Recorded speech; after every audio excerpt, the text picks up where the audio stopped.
A continuación, Verde 2.0.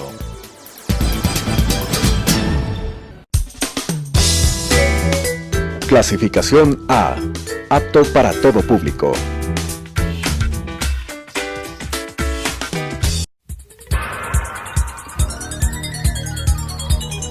Las opiniones vertidas en este espacio por la producción y dirección del programa son de exclusiva responsabilidad de sus autores y de quienes intervienen en ellos.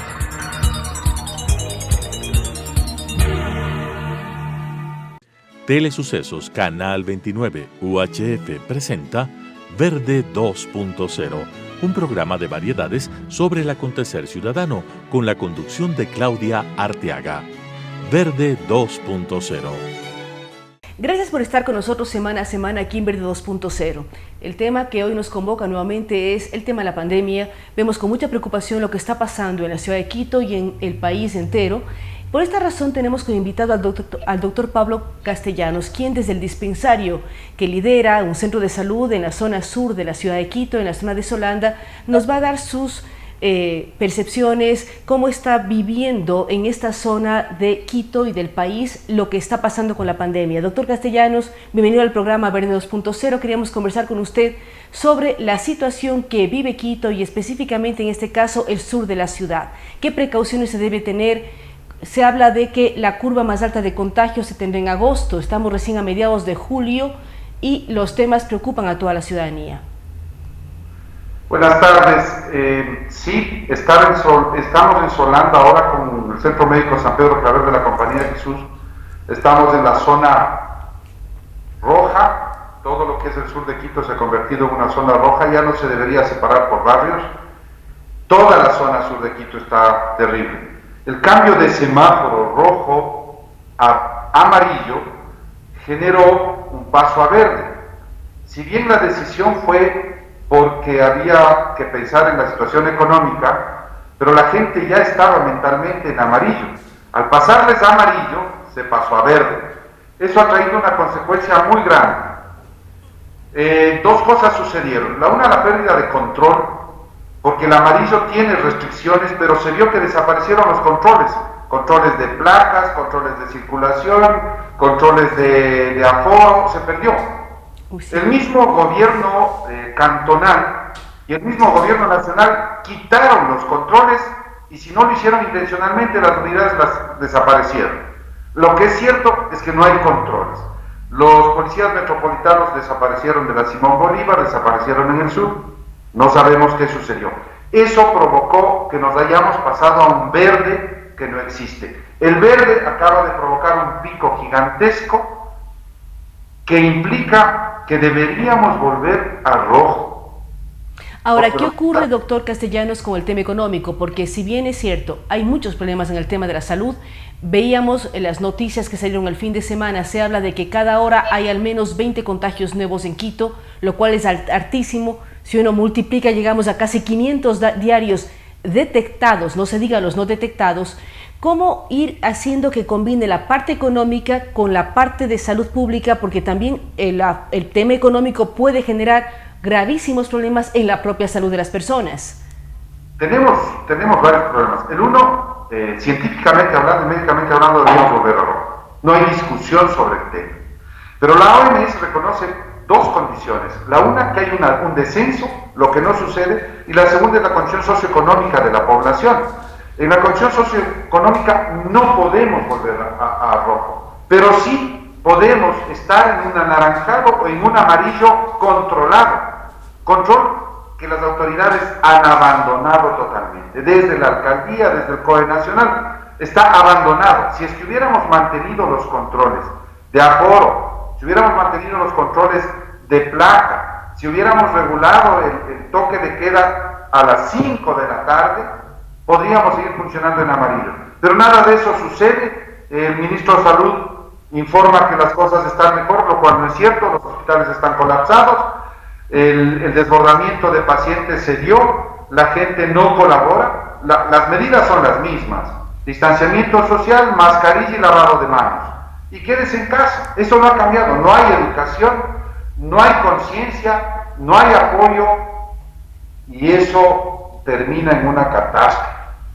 Ahora, usted habla del control. ¿No es hora de que cada persona, todos nos aprendamos a cuidarnos a nosotros, cuidar nuestras familias? Por más control que haya, si uno no tiene distanciamiento social, uso de mascarilla, lavado de manos, llegar a casa a tiempo, desinfectarse antes de ingresar, tener los cuidados antes de salir, o sea, va mucho más allá de un control de autoridades, sino más bien de lo que cada ciudadano, de cada habitante del país, del mundo en este caso, porque la pandemia es global, tengamos los cuidados y evitemos que siga creciendo. ¿Cómo lograr esa conciencia ciudadana, ese aprendizaje de todos para poder mejorar la situación y empezar a bajar el nivel de contagios? Bueno, a ver, todos estamos conscientes de que lo que falta aquí es educación.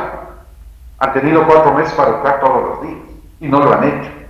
Y también miedo, porque hasta por miedo debería cuidarse la ciudadanía, no solamente por educación, sino por temor a contraer la enfermedad. Claro, hay dos cosas. Uno es la educación. 4 meses deberían haber implementado promotores epidemiológicos para que vayan a las casas, evitar que la gente que está contaminada salga, educar, educar y educar. Es lo que funciona. La gente no se educa. Definitivamente la gente no se educa. No estamos en una posición de educar. Y segundo, ¿qué temor puede haber si tenemos los reportes de que estamos mejor? Si las noticias dicen que está disminuyendo, que estamos mejor, que ya no hay tantos, la gente pierde el miedo. Pero ninguna de las dos circunstancias se dan. Necesitamos que les visiten en las casas. No podemos educar a un pueblo que perdió los conceptos de educación desde la década pasada en 4 meses. Pero tampoco debemos olvidarnos que hay que educar cada día. Ahora, sobre este tema, la gente no se da cuenta que lo de la vacuna para nosotros va a llegar mucho más tarde, eso podremos hablar después. Pero mientras no comprendamos que la gente se muere, que no es una gripe común, que es una gripe mortal, que mata a la gente, y que debemos usar mascarilla, que debemos distanciarnos, que debemos lavarnos las manos, que debemos hacer el ritual de regreso a casa, bañarnos, cambiarnos de ropa, dejar los zapatos afuera. La OMS ha dado palo de ciego, absoluto. Los médicos en todo el mundo hemos estado sugiriendo el uso de pantallas para evitar el contagio como una gripe común. La OMS jamás aceptó que se transmitía por el aire. Después de 6 meses recién acepta. Imagínense, eso es aterrador para una institución que debería haber estado entrenada en manejar una pandemia, cualquiera que sea. La OMS ha sido un ente burocrático sin capacidad de reacción ante una verdadera pandemia como es esta. Entonces las directrices no son buenas, por lo tanto cada quien empieza a hacer lo que puede en cada país. En el Ecuador hemos hecho lo que hemos creído y por supuesto, si es que tú ves que estamos en amarillo y retiraron a los policías metropolitanos, se retira el control policial, se retiran las restricciones, pues te hace pensar que estamos aplicando a la inmunidad de manada y eso es muy peligroso. Es peligroso además porque no existe vacuna. ¿Qué va a pasar con el tema vacunas, doctor Castellano? Vemos varias noticias, se habla de que incluso Rusia tiene medicamentos que van a ser probados en América Latina. ¿Qué podemos esperar como América Latina frente a la investigación del mundo entero? Están en investigación en China, en Estados Unidos y en Europa. ¿Cuándo llegará la vacuna a esta parte del mundo? Cuando nos dé eso, la posibilidad de volver a cierta normalidad como la que conocíamos antes, pero sin vacuna todos debemos estar o trabajando con teletrabajo o con todos los cuidados necesarios para evitar contagio. Bueno, la vacuna es una historia real de que existe. Oxford tiene la vacuna, pero analicemos la historia de los eventos. Estados Unidos hace una inversión de $500 millones a Oxford, al Instituto de Investigación, para que trabaje en la vacuna. Oxford realiza el estudio fase 2 y fase 3 simultáneos, y lo hace en Brasil, y lo hace en Sudáfrica, y lo hace en Europa, y lo dice para determinar los resultados de las diferentes etnias que tenemos. Los resultados son beneficiosos. La vacuna va a salir en septiembre, a más tardar en octubre. Pero recibieron apoyo económico de Estados Unidos, de Alemania, de España, de Francia, de Italia. Esta vacuna, como cualquiera, es una inversión económica de más de $1.000 millones y se va a vender. y se les va a dar a los que han pagado primero. 400 millones de dosis va a sacar AstraZeneca en el mes de septiembre o en el mes de octubre. 400 millones de dólares se van a distribuir en los 5 o 7 países que pagaron ya desde el mes de abril. ¿Cuándo le va a llegar al Ecuador? ¿Cuándo van a llegar a que se cumpla los 1.000 millones de dosis que se necesita para que nos lleguen? ¿2021? ¿2022? Si es que el gobierno no hizo un aporte a esa investigación, estamos a la fila. Además, si bien invirtió Oxford y AstraZeneca, no deja de ser un negocio. Es un negocio. También es un negocio. Y se va a vender. China tiene una vacuna que también está casi a la par que Oxford, pero esa vacuna cubrirá las necesidades de los 3.000 millones de chinos. Y tal vez compartirán con Rusia, quienes son aliados. Pero acá en Latinoamérica, ¿cuándo va a llegar? Yo no avisoro buenas circunstancias, esto estará llegando tal vez a mediados del 2021, a fines del 2021.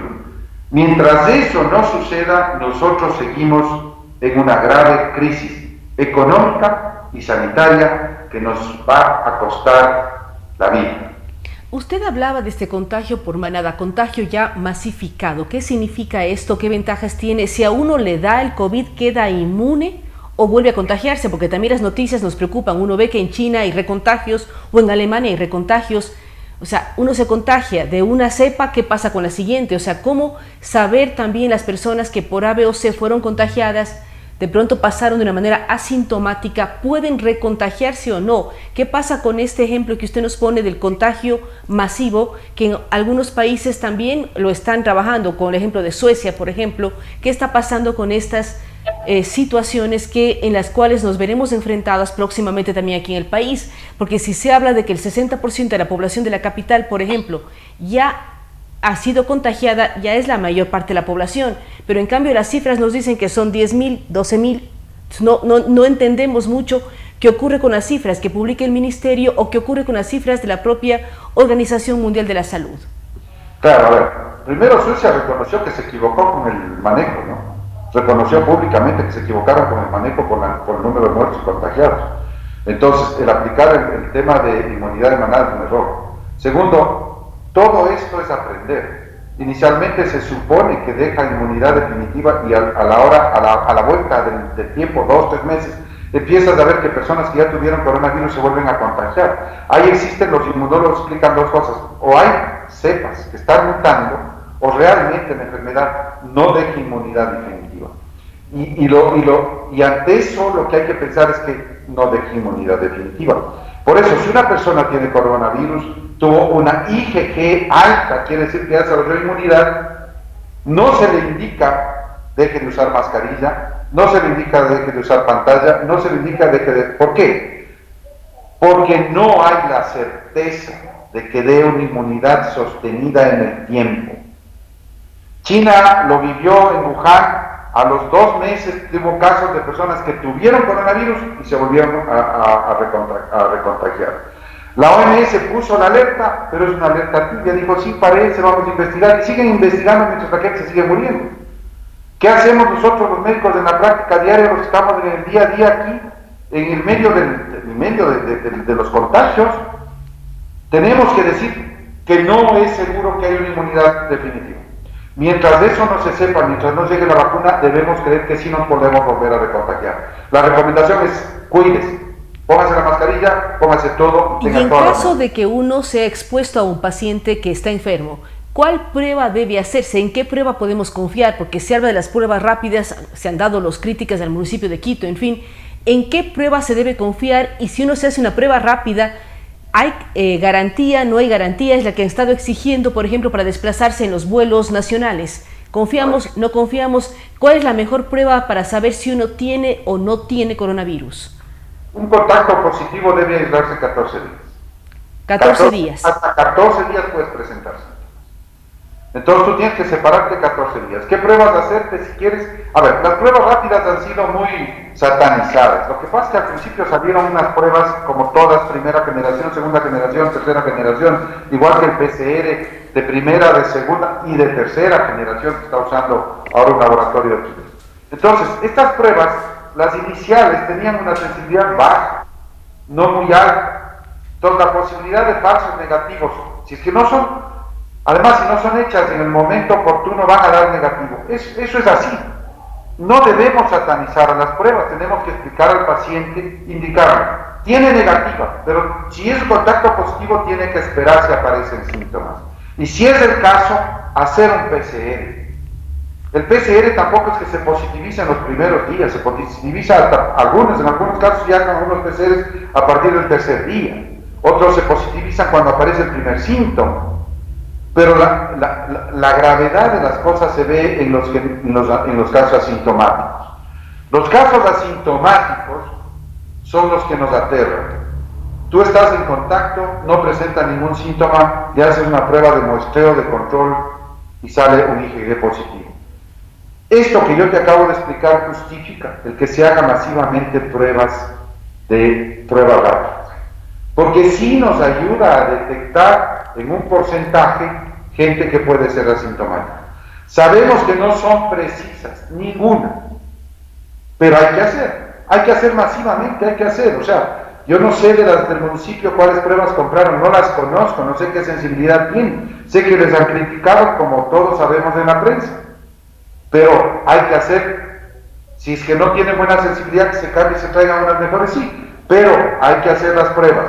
Y por supuesto, PCR necesariamente hay que hacer, y si el PCR es negativo, si es uno de tercera generación, como uno puede estar tranquilo. Si es que son de segunda generación, tienes que hacer 2 pruebas de PCR. Es decir, lo importante es hacerse las pruebas, de hacer la prueba rápida en algunos casos, y el PCR. El PCR es esta que con un hisopo a uno le introduce por la nariz, ¿no? Yo me he hecho ya una prueba hace un mes, una prueba rápida, salió negativa. Estoy por hacerme la segunda prueba. Todo el personal de salud que trabajamos tenemos que hacernos una prueba mensual, estamos expuestos. Tengo un caso de una persona asintomática, evolucionó asintomática, se le aisló, tomó todas las medidas. Y otra cosa que hay que entender, los trajes, los EPPs que todo el mundo habla y la población no sabe qué significa. Todo el mundo dice EPP, equipo de protección personal. El equipo de protección personal para una persona en salud significa que si estás con el virus no contagias, y que si alguien con virus viene hacia ti, no te contagias. Porque las mascarillas de N95 impiden que salga y que... Es decir, todo el traje impide el contagio, pero también impide que uno contagies de lado y lado. Claro, si tú a una persona que era un asintomático le vestiste como debes, con una bata, con una mascarilla, con una pantalla, le pusiste todas las seguridades y todas las cosas, la posibilidad de que te contagies es menor si tú también estás con un equipo de protección personal. Si los dos están con equipo y mantienen la distancia, la posibilidad se reduce a un 2 o 3%, máximo un 5%. Entonces, de esa manera, tú te proteges. Eso tienes que hacerlo. O sea, es una situación alarmante en Quito. Yo pienso que volver a rojo muy difícil, pero sí que endurezcan las medidas del amarillo. Que hagan los controles, que se respeten lo que está aprobado, que se disminuya el... Ahora, doctor Castellanos, a las 5 de la tarde.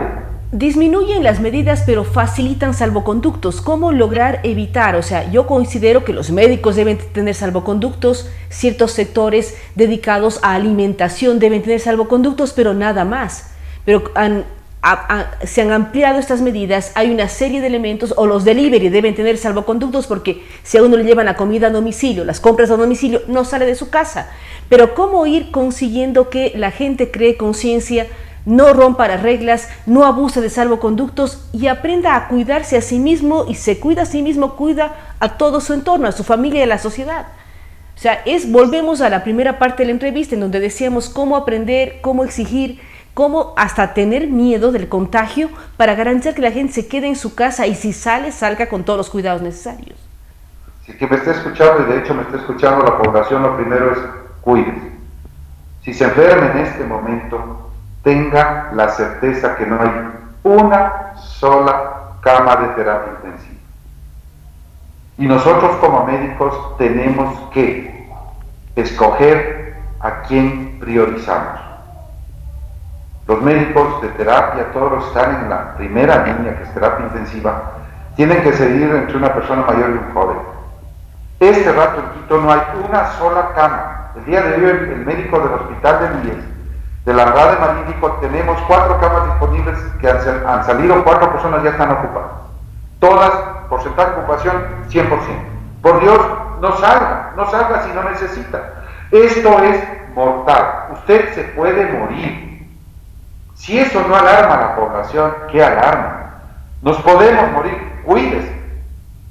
Y no solo eso, sino que si usted se contagia, contagia a toda la familia.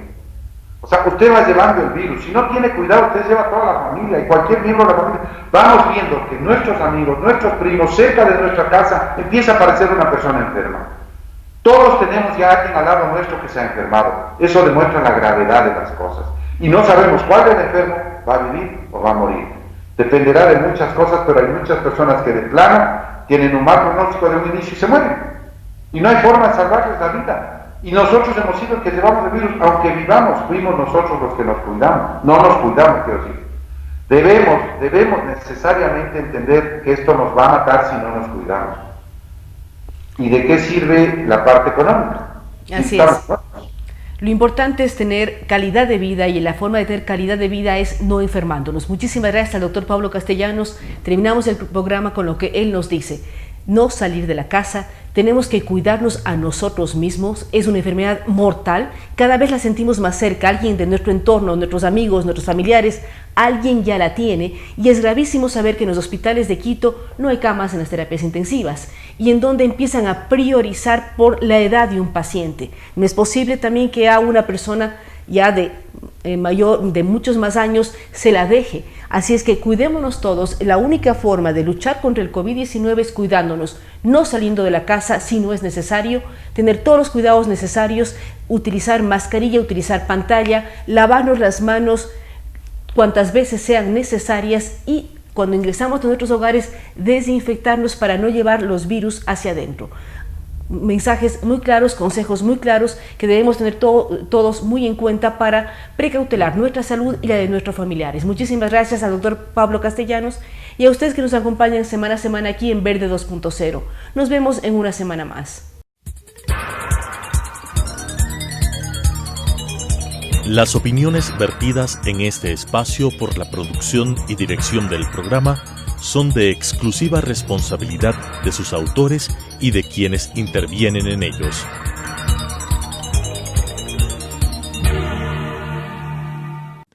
Telesucesos Canal 29 UHF presentó Verde 2.0, un programa de variedades sobre el acontecer ciudadano con la conducción de Claudia Arteaga.